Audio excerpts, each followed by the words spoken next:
दोस्तों स्वागत है आप सभी का हमारे इस नए YouTube वीडियो में। मैं सईद खान।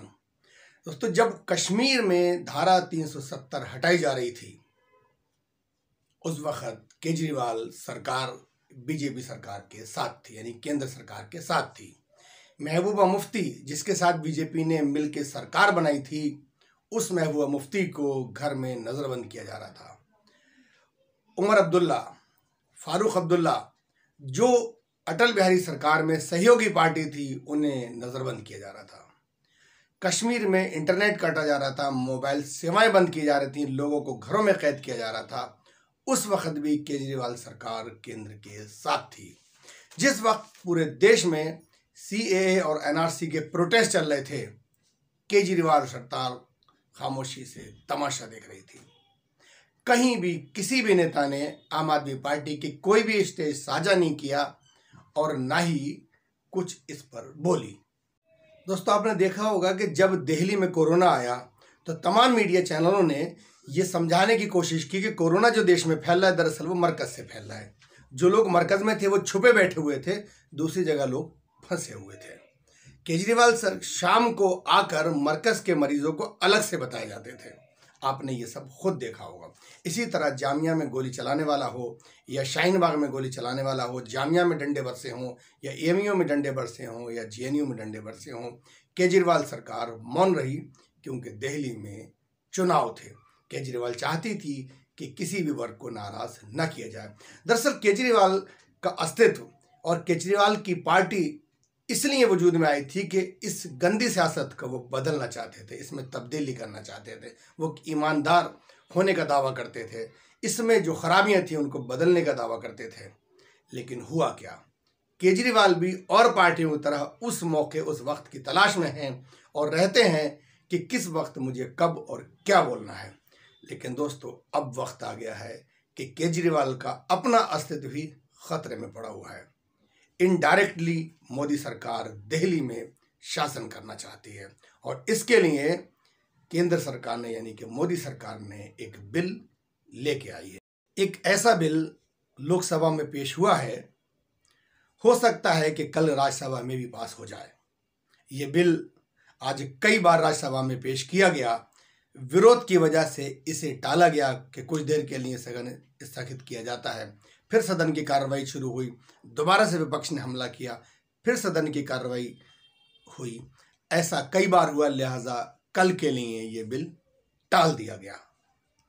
दोस्तों चंद रोज पहले दिल्ली सरकार ने यानी मनीष सिसोदिया ने एक बजट पेश किया था। इस बजट को राष्ट्रवादी बजट कहा गया था और कहा गया था कि इससे दिल्ली में राम राज आएगा। तो बीजेपी क्या गलत करती है? बीजेपी भी रामराज की बात करती है, राष्ट्रवाद की बात करती है। तो इसका मतलब यह है कि आम आदमी पार्टी भी उसी रास्ते पे चल पड़ी है। एक ऐसा बिल लोकसभा में पेश हुआ है, अगर वो कल राज्यसभा में पास हो गया तो अरविंद केजरीवाल का अपना अस्तित्व बचाना मुश्किल पड़ जाएगा। यानी कि दिल्ली सरकार के पास जितने भी अधिकार हैं, केजरीवाल के पास जितने भी अधिकार हैं, ये सारे अधिकार LG साहब के पास चले जाएंगे और एक छोटा सा काम कराने को भी केजरीवाल को LG साहब की चौखट पे जाके नाक रगड़ना पड़ेगी। छोटे भी काम के लिए मंजूरी लेना पड़ेगी, तब दिल्ली में कोई काम हो पाएगा। यानी कि इसका मतलब ये हुआ कि बीजेपी इनडायरेक्टली तौर पर दिल्ली में स्थापित होना चाहती है, अपनी हुकूमत कायम करना चाहती है। ये रंजिश है, यह दावत है इस बात की कि दिल्ली की जनता ने 70 में से 62 सीटें आम आदमी पार्टी को दी थी, यानी कि बीजेपी को नकार दिया था।